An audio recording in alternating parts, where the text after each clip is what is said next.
दर्शकों, आप देख रहे हैं आईना न्यूज यूपी और बिहार। मैं सियाराम मिश्र।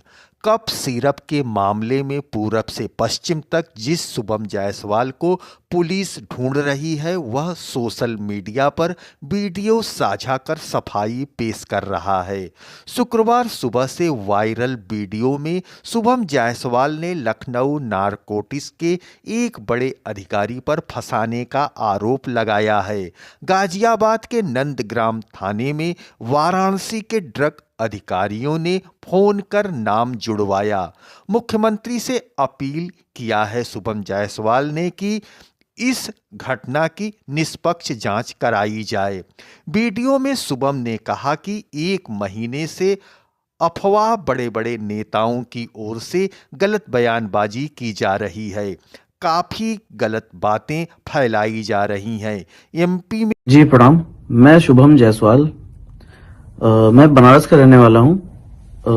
आज काफी दिनों से, लगभग 1 महीने से मेरे बारे में news channel, social networking sites और बड़े बड़े नेताओं के प्रेस कॉन्फ्रेंस में मेरे बारे में बोला जा रहा है कि मैंने जहरीली सिरप बेची है, जहरीली दवाओं का मैं क्रय विक्रय किया हूं। मेरे द्वारा ऐसी दवाएं जिनसे बच्चों की मौत हुई है।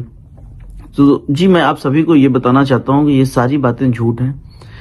माननीय अखिलेश यादव जी, जो कि समाजवादी पार्टी के राष्ट्रीय अध्यक्ष हैं, उन्होंने भी इस पे टिप्पणियां की हैं। उनके अलावा भी बहुत से नेता लोग ऐसा बोल रहे हैं कि मैंने जहरीली सिरप बेची है, बच्चों की मौत हो गई है, या खांसी हो तो आप सिरप मत पीजिए। जी, ऐसी इस तरीके की बहुत सी बातें हुई हैं। आप सभी को मैं बिल्कुल क्लियर करना चाहता हूं, ये सारी बातें झूठ हैं। मेरे द्वारा ऐसा कोई कार्य नहीं किया गया है। आप देखिए कि ये है फेंसिडिल कफ सिरप। ये एबट हेल्थ केयर का आता है। एबट हेल्थ केयर एक मल्टीनेशनल कंपनी है। जी, आपको मैं बता दूं कि फेंसिडिल कफ सिरप ना ही प्रतिबंधित है, ना ही जहरीली। कहता हूं जो बच्चों की मौत हुई थी,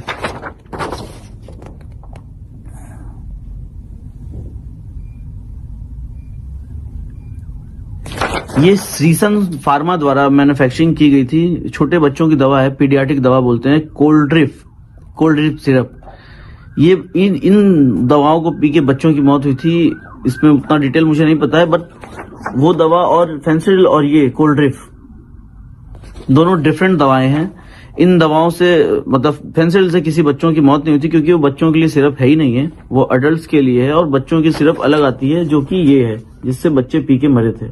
तो माननीय अखिलेश यादव जी, माननीय नेता, मैं आप सभी को ये बताना चाहता हूं कि कृपा करके इस तरीके की राजनीति ना करें, और ना ही लोगों को आप भ्रम में डालें कि यूपी में या बनारस में ऐसी सिरप बेची गई जिनसे बच्चों की मौत हो गई थी। जी, आपको मैं बता दूं कि फेंसिडिल कफ सिरप की जो मैन्युफैक्चरिंग होती है, मैं आपको पूरा डिटेल बताना चाहता हूं कि इसको भंडारण, आपको तो पहले बता दूं, किसी तरीके का ऐसा गवर्नमेंट का कोई रूल नहीं है कि इसकी कोई लिमिट है, इसको भंडारण करने की लिमिट है या इसको क्रय विक्रय करने की लिमिट है। इसकी बेचने की विधि, हमने काम करने से पहले ड्रग डिपार्टमेंट में RTI डाला था, जिससे हमें रिप्लाई आया था। इसको बेचने का तरीका उन्होंने ये बताया था कि लाइसेंस धारियों को माल बेचना है, और उनका सारा भुगतान जो है, जो उससे रिलेटेड पेमेंट है, वो सिर्फ बैंक से ही करना है। ये हमें उन्होंने डिटेल दिया था। मेरे द्वारा जो भी क्रय विक्रय किए गए सब ड्रग एक्ट को फॉलो करते हुए किए गए। किसी भी तरीके ड्रग एक्ट का वायलेशन हमने नहीं किया है। आपको बता दें कि कंपनी इसको कैसे बनाती है। कंपनी बनाती है तो इसमें जो कोडिन फॉस्फेट होता है, कोडिन फॉस्फेट का कोटा भारत सरकार के अंडर में, मिनिस्ट्री ऑफ फाइनेंस के अंडर में एक डिपार्टमेंट होता है, CBN, central bureau of narcotics, जो इसका कोटा कंपनियों को अलॉट करता है। सारी कंपनियों को वही कोटा अलॉट करते हैं, कोडिन का कोटा अलॉट करते हैं। मानिए एग्जांपल की 5 किलो कोटा एबट हेल्थ केयर ने खरीदा, उससे उन्होंने 5 लाख बोतल मैन्युफैक्चरिंग की फेंसिडिल की, तो वो उसका ब्यौरा भी भारत सरकार को बेचने से पहले देते हैं कि हमने ये कोटा लिया, तो इससे 5 लाख बोतल फेंसिडिल कफ सिरप का मैन्युफैक्चरिंग किया है। तो आप बताइए कि अगर वो 5 लाख बोतल का जब मैन्युफैक्चरिंग करके डिटेल का भारत सरकार को दे रहे हैं, तो वो माल बना के बेचेंगे ही। माल फिर वो बिल करते हैं हमारे जैसे डिस्ट्रीब्यूटर्स को। आपको बता दें कि इंडिया में इकलौते हम अकेले डिस्ट्रीब्यूटर नहीं थे, अकेले हम बेचने वाले नहीं थे। बनारस, झारखंड में मेरे पास था साइली ट्रेडर्स के नाम से, दिल्ली में एक फर्म थी, उत्तराखंड में एक फर्म थी, MP में एक फर्म थी। इस तरीके से और भी काफी जगह कई फर्में थी जहां पे कंपनी फेंसिल बिल करती थी। और गाजियाबाद में पकड़े गए माल में हमारे यहाँ का कोई माल नहीं था, साइली ट्रेडर्स का कोई माल नहीं था। सोनभद्र में साइली ट्रेडर्स का कोई माल नहीं पकड़ा गया, रांची में साइली ट्रेडर्स का कोई माल नहीं पकड़ा गया। तीनों जगहों का माल जो था वो दिल्ली का था। उस पर बैच नंबर, एक्चुअली क्या होता है, दवाओं पे बैच नंबर मेंशन होता है, जिससे आप पता कर सकते हैं या कोई भी डिपार्टमेंट पता कर सकता है कि ये माल किस जगह का बिल हुआ है। तो ये माल झारखंड से ना होकर दिल्ली का माल बिल किया हुआ था, दिल्ली की कुछ पार्टियां हैं उनके नाम पे बिल हुआ था। लेकिन मैं ये नहीं समझ पा रहा हूं कि जो भी कार्रवाई की जा रही है सिर्फ और सिर्फ मेरे ऊपर की जा रही है, जबकि मेरे द्वारा इस तरीके कोई कार्य, ये जो डॉक्यूमेंट्स अभी जो आप देख रहे हैं, ये मेरे द्वारा ही गवर्नमेंट को दिया गया था। जब मेरे यहाँ पे एक्चुअली फेंसिल कफ सिरप का प्रोडक्शन कंपनी बंद कर दी है, रीजन कि इसी तरीके डिपार्टमेंटल हेडक होते थे तो कंपनी ये बंद कर दी है।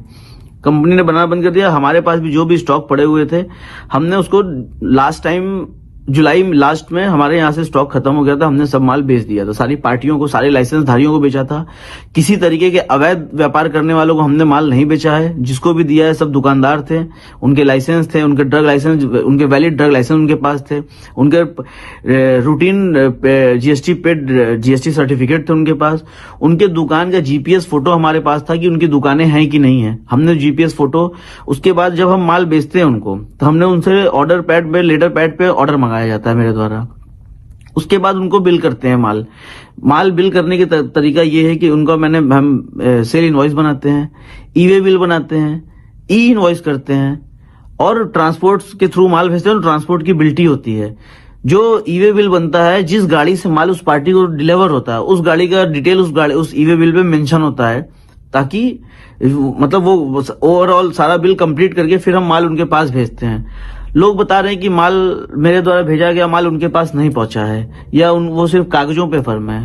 आपको मैं बता दूं कि जो भी ई वे बिल पे गाड़ियों का डिटेल है, उससे टोल का डिटेल निकाल लिया जाए, चेक कर लिया जाए कि गाड़ियां वहां गई हैं कि नहीं, माल उनको डिलीवर हुआ है कि नहीं। हमारे पास माल डिलीवर होने के बाद हम बिल की रिसीविंग लेते हैं, बिल्टी की रिसीविंग लेते हैं। हमारे पास ऑल डॉक्यूमेंट्स हमने ड्रग डिपार्टमेंट्स के लिए मेंटेन करके रखा था, जो हमने अपने झारखंड ड्रग डिपार्टमेंट को दिया। झारखंड ड्रग डिपार्टमेंट द्वारा जहां जहां हमने माल भेजा, वहां के ड्रग अथॉरिटी को ये शेयर किया गया।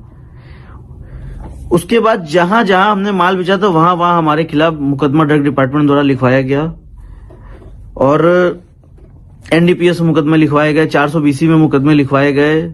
बनारस, जौनपुर, चंदौली, गाजीपुर, सोनभद्र, हर जगह हमारे खिलाफ मुकदमे लिखवा दिए गए हैं। आपको मैं बता दूं कि मेरा किसी तरीके का या मेरी फैमिली का किसी तरीके का कोई भी आपराधिक हिस्ट्री नहीं रहा है, क्योंकि हम एक व्यवसायी परिवार से बिलोंग किए हैं और हम सिर्फ व्यवसाय किए हैं। एक दवा व्यवसायी होने के नाते हमने फेंसिल जिस तरीके से बेचा, उस तरीके से बाकी प्रोडक्ट्स भी हमने बेचे हैं।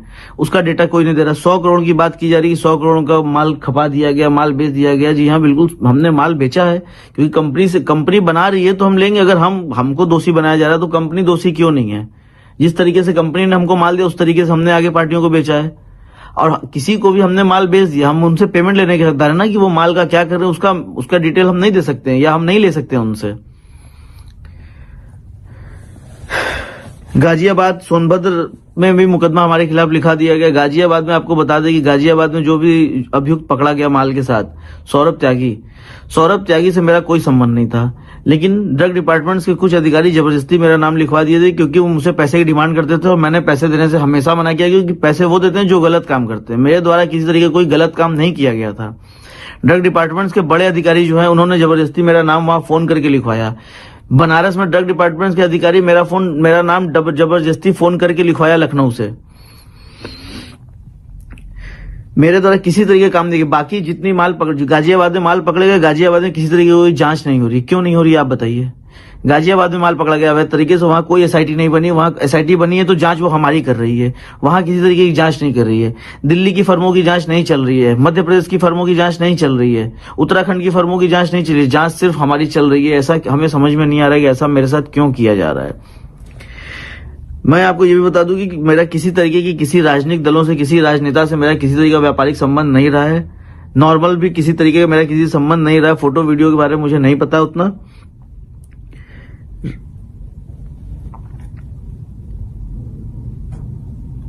और एक और छोटी सी बात बताना चाहता हूं। ये राजा ज्योति आनंद सिंह एक हमारे मित्र रहे हैं, हमारे साथी रहे हैं। 1 साल पहले उनकी मृत्यु हो गई थी।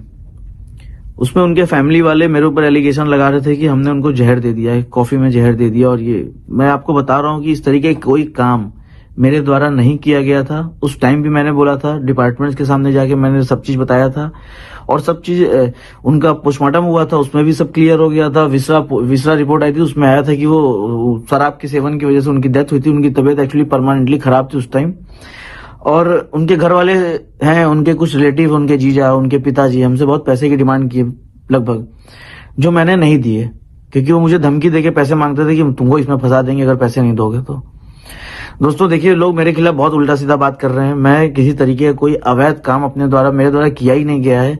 मुझे फंसाया जा रहा है। माननीय मुख्यमंत्री जी से मैं निवेदन करता हूं कि जांच आप करवा ही रहे हैं, मुख्यमंत्री जी क्लियर जांच कराइए ताकि मुझे फंसाया ना जा सके। मुझे हर जगह फंसाया जा रहा है, बाकी सारी पार्टियों को ये डिपार्टमेंट वाले बचा रहे हैं और सिर्फ मुझे फंसा रहे हैं।